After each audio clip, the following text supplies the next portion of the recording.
Welcome, friends. It's Jennifer Dukes Lee here with another Growing Slow conversation with another very special guest. Today, I am excited to welcome to the Growing Slow conversation hot seat, Morgan Harper Nichols, and she is such a blessing in my life, and she doesn't even know it. I, along with 1.7 million other people, think she's pretty amazing. She's here. We're going to have her come in and join us right now. Morgan is an artist, a thinker, an encourager.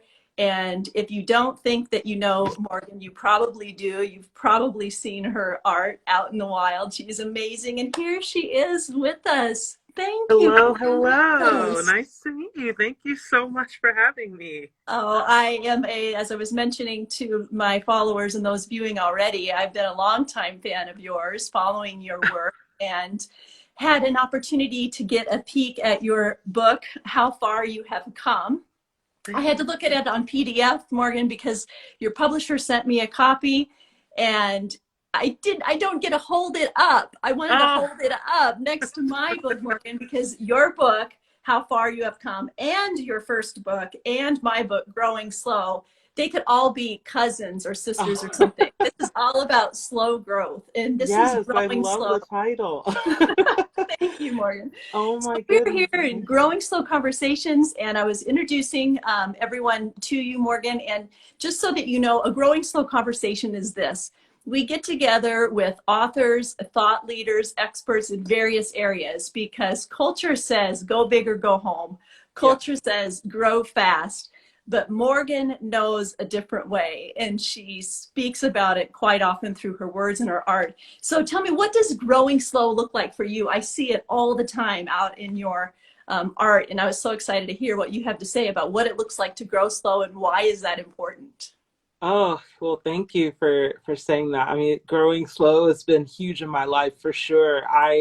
I started out in my early on in my life feeling like I was moving slower than everyone else, and something that I've been open about sharing more and more lately is that I was recently diagnosed with autism, and I ended up finding out that a lot of the things that made me feel like I was slower than everyone else and I couldn't keep up with everybody else, like there was actually an answer for that.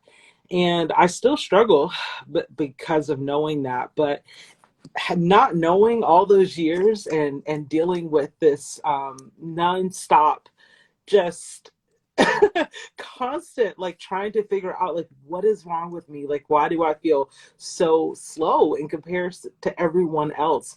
It also encouraged me to be more creative and slowly but surely learn how to embrace who I was.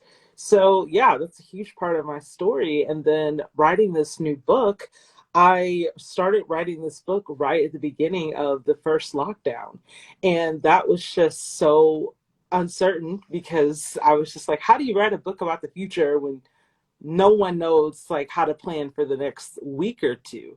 So I was like, well, I guess I can look back. And I was able to look back in my life and see all these moments where I had really been growing in courage, even though they just felt like I was just moving through life, going through the motions. So yes, I love to embrace the slow growth. It's often hard to remember that in real time, but I'm definitely learning to embrace that so much in my life.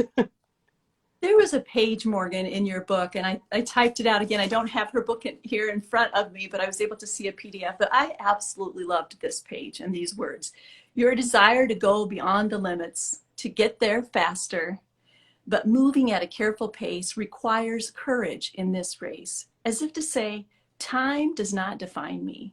I do not answer to the tick of the clock and will not give in to its alluring tongue. In my own speed, with my own limits, I am still becoming. I love it when a woman, when a human being embraces the process of becoming. I think that we were supposed to have arrived on planet Earth, having matured in every way, when Yeah. for whatever reason we were sent to Earth as babies and we learn and grow over time. Hmm. So how did you get to this place of embracing the concept of becoming and allowing yourself to enter into that space? Yes. Oh my goodness. Yeah, it's one of my favorite words, and it's definitely something that I have sat with a lot. And one day I looked up the word becoming because I'm just so obsessed with words and definitions. And I'm like, what's just like the textbook definition of becoming? And one of the main like Oxford English definitions of becoming, I have it right here, the process of coming to be something or of passing into a state. And I find that so fascinating because I associate this word becoming with like fully blooming into who I'm supposed to be. But becoming is really just the process of coming into, of just going from one place to another. So even from moving from the year 2020 to the year 2021, like that is the process of becoming. Even like the process of, I mean, I'm 31, and at this point I've lived in 5 different states. And even that alone, like even if I lived in all 5 of those states and I didn't do anything interesting and I didn't accomplish anything, just the physical movement, the physical process of traveling mile by mile, it's like, wow, that's a part of my becoming too. So yeah, I've just been trying to embrace that more because, like many people, this past year I ended up achieving less than I thought I would. You know, I had some big plans for 2020. That was the year I turned 30, right at the beginning, and I was just like, yeah, this is the decade. I'm going to do all this stuff, and yeah. None of that happened. So I had to really learn how to look at that in a different way and learn how to see that process of becoming. It's like passing through from one stage to another, and that alone is beautiful. Yes, you know, reading your book as you're passing through literal states and literal changing lands and landscaped. What I loved about, well, I loved a lot of things about your book, Thank but one you. thing I know that we have in common is we both looked to nature as a beautiful metaphor for what it looks like to live a life fully into the becoming of who we are as people. Morgan, I come to you from a fifth generation family farm where we are planting corn and soybeans and we're growing pigs and I'm growing words. And so my book, Growing Slow, is really uses seasons and a growing season and talking Mm. about seeds and growth and harvest. And you too, you speak so beautifully of seeds and harvest and blooming and becoming. I think, and I'd love to hear your thoughts on this, I think that often culturally the expectation is the growth that we can see upward above Hmm. soil. But Mm, there's yeah, another kind of growth that is so yeah. important. And I want to read some words again from your book, How Far You Have Come. May we never forget the growth that has happened underground. May we never forget the strength and courage we have found. Tell me what it looks like in your life to live that kind of deep rooted life. Oh wow, yeah. I love that you brought up the generations and with your family and stuff because that's really important to me. And oh, I could talk about this forever, but I'll just pick one story because I just love that so much. But a few years ago, I had an experience where I didn't know a lot about my ancestry, and I got to learn about my ancestry and ended up getting the name, birthplace, date of death of my great great grandfather who was born a slave and died free. And that was just such just like a sobering moment because it was like, wow, I'm so glad to have his name and I'm so glad to know more about him. But at the same time, like just thinking about the struggles that he lived through.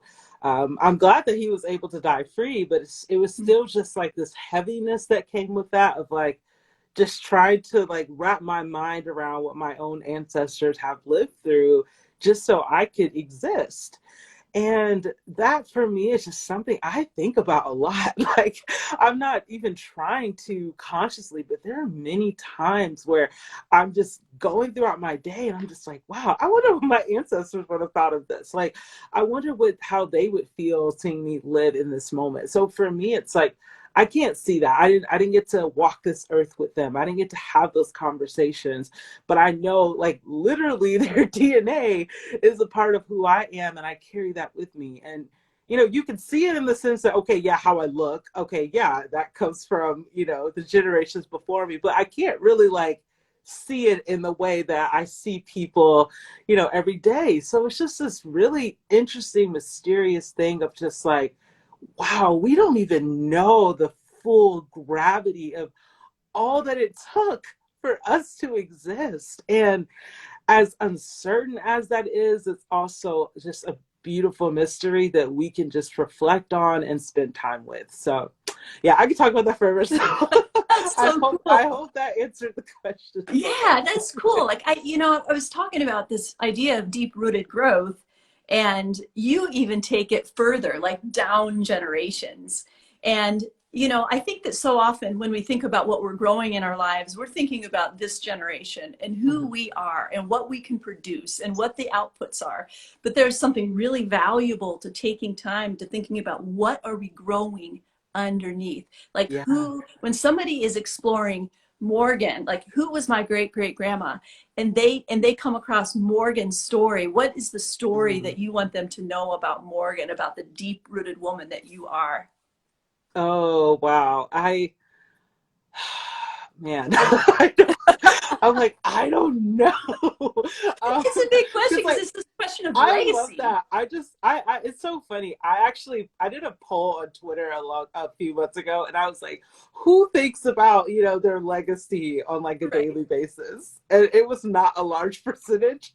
I'm like, yeah, I'm a part of that group of like, yeah, for whatever reason, I'm just like, what kind of legacy am I gonna leave? So I do think about that. But for some reason, the first thing that came to mind when you were asking that question it's very visual. I thought of a tree and I thought about, I love looking at trees. And so oftentimes, the trees that catch my attention the most are usually trees that are like 100 years old, or even just looking at photos of them. Like they're just so beautiful and majestic. And it's so fascinating to me because it's like, wow, the person who planted that tree never got to even live to see it in its full capacity. It's like they just had the faith that sowing the seed of that tree, it was going to matter in future generations. And it did. And here I am looking at it, and they didn't know me and I didn't know them. And like I've been on like Wikipedia rabbit holes, like looking up like 500-year-old trees. And I'm like, these trees are like, they've seen like wars and stuff. Like this is just wild to think that one person made sowed this seed and now it's here all these years later.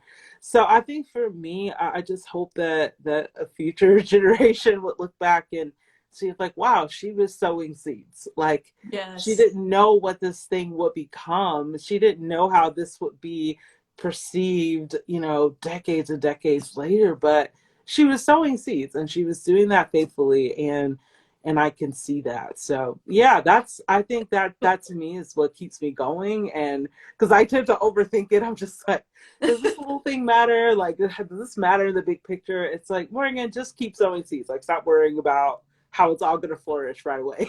That's right. Well, you are putting down roots, and I say roots, most people say roots. I'm sorry about that. It's an I love Iowa thing. it. But you are putting down roots and a legacy of beauty, and we're so grateful for that. And Thank you. speaking of flourishing and fruitfulness, my goodness, friend, almost 2 million followers on Instagram right now.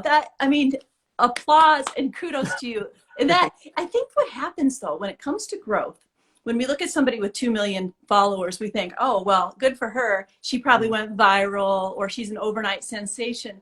But there's a lot of work and stuff sitting behind all that, years of Yeah. creativity, and a lot of things probably done as a seed yourself planted in a dark place. Can you tell us about that? What has growth looked like even in your platform and your creativity? Oh, yes. Yeah, I love that question. Growth for me has just looked a lot like paying attention to what other people are saying, how they're growing in their lives, and how that connects with me and how I'm growing. And I found a lot of growth starting to happen when I would share things and I would encourage people, especially early on. I was like, yeah, you're free to share my art. Like I actually remember very early on, like seeing there were some college students who actually took my Instagram stories and they printed them off and put them on their dorm room wall. And I was like, that's so cool. I mean, I was not upset about it at all. I was just like, yeah, use this however you want. Like if this means something to you, take it as your own. You know, if I put it out there, that's permission for you to take it as your own. And I just started to see that. I'm like, wow, art and words are just such a way of helping other people find language for their own growth. And I just want people to know that I'm the kind of person that, for whatever reason, like I just want to share it. I like to put it out there and I want to share it. And generosity is a huge, I mean, it's a spiritual practice for me. It really is, because I get stuck in the whole, like, do I have enough to give? Like, am I smart enough? Am I good enough? Am I witty enough? Am I cool enough? Like, I used to be like a, what I thought was like a young hip millennial, but like now millennials are old now. And I'm like, am I too lame? Am I not relevant? So being generous and offering people, hey, you can share this if you want. You can make this your own, wallpaper, even if you want to. That has just been such a way of like, okay, Morgan, like even if it's something small that ultimately doesn't change the world, a graphic or a poem, like it matters that you're putting it out there and you're inviting other people to be a part of that. So yeah, I just try to stay generous. And it's not easy for me. Like I'm not, I wouldn't, I'm, I mean, I feel like I'm a naturally kind person, but just like an overwhelming sense of generosity doesn't come very naturally to me just because of insecurity. But through sharing, I've learned more and more of like, wow, there's so much growth that comes from just practicing being generous. So I think that's been a huge part of the growth is I try to keep that at the center of it. I have I have an online shop, but I always try to keep things for free also. Like I'm like I have free art on my blog. If you want to download it and do whatever you want with it, you can do that. So yeah, that's how I practice, and I'm grateful to see how that grows. Oh, So that's so great. So those of you who are joining, if you don't have her book yet, that would be a way to support Morgan with all the stuff that she does. I mean, it's okay for her to get paid for her amazing work. So you can check out her new book, How Far You Have Come. And I've asked her to come on here because I have my book too, which is yeah, Growing Slow. And I was saying earlier that Growing Slow and Morgan's work could kind of be good buddies or cousins or something, because we both are promoting this idea of slow growth. And so a couple last questions for you, Morgan. And one of them was the fact that my book is about unhurrying your heart, because a mm. lot of us have hurried hearts. Can you give us some tips from your life on what it looks like to unhurry your heart if you start to feel kind of ramped up and anxious about something? Yes. So, the first thing it's kind of, it may sound cliche, but it's super important in my life, and that's just spending time in nature. But not forcing myself to like go do something eventful or to go do something like beyond that is Instagrammable. It's like literally just standing outside. And if you have the privilege to breathe fresh air, like that is something that is so needed. And yeah, so often overlooked. So there's so many times where I'll even just go outside and I'm just standing in the sun and I'm like, wait, this is what I needed. Like vitamin D. I thought I needed all the answers for everything, but I actually just needed some sunlight. So, or a nap. And that brings to the next thing is take as many naps as you can. I have a toddler and I'm learning more and more of like, yeah, I'm going to take a nap when he takes a nap because I need one too, because sometimes my tendency is when he's taking a nap, I'm like, okay, I need to go work even more. I got so much stuff to get done. But one of the things I have to get done is rest. So like, for instance, today, my son, for whatever reason, woke up at 2 a.m., like just ready to party. So when he took a nap today, I took one too. So, and yeah, I had stuff to do, but I was like, rest is a part of what I need to do. And I'm going to take this extra moment to rest, even though I'm actively thinking of other things that I want to do. And the third thing I would say is just stay in communication with the people in your life. Like, Mm, I would say over this past year, like many other people, my community got really small. And like one of the main people I was seeing for a long time was my sister, yeah. who also has a toddler. And we talk all the time. And it's like, okay, yeah, maybe in theory, oh, I wish I had more people around. I wish we were doing more things. But it's like the to have one person is a gift. That's right. Um, I get a lot. I've seen like over the years, like getting questions about people saying like, "Oh, I wish I had friends. I wish I had community," and I'm like, "Me too." But it doesn't have to be plural. Like sometimes just having one person, your cousin, your sibling, your roommate that you can just safely talk to, that's a gift, even as you wait for that community to grow. And I think that's going to be really important right now because a lot of us have just seen our relationships change so much over the past year. So yeah, That's those are so just true. few things I've been holding on to. I love it. And then my last question, hopefully your team got this one to you because I don't want to take you off guard here. But in the Oh, Growing Slow book, I have this Growing Slow method, and it's based on 3 R's: remember, reflect, and return. And this is a daily practice for me. It was a practice before it was in the book, but I remember something that I've learned in the past week, some wisdom that I've taken to heart, or it even can be like a photo I took or some random memory of grandma that came to mind. And then I reflect on that. Like, what does that mean for me today? How is that hitting me in the mm, heart and the soul right now? And then I yeah. return. I return to the land that is my life, whether that is somewhere in Arizona or for me, farmland in Northwest Iowa. And I think about what does this wisdom mean carrying forward into my life in the coming week, in the coming season, whatever that happens to be. And so, Morgan, I would love it if you would give us something that you've been remembering lately, if you'd reflect on that just a little bit. And then as you return to the land that is your life, what does that look like going ahead? Yes, I love that so much. Yes. What I have been remembering is so funny because it's like, okay, Morgan, here's your book plug, but it really is what I've been remembering. But just remembering how far I've come, just especially over the past year, I have really been looking at maps a lot and just remembering physical journeys that I've taken.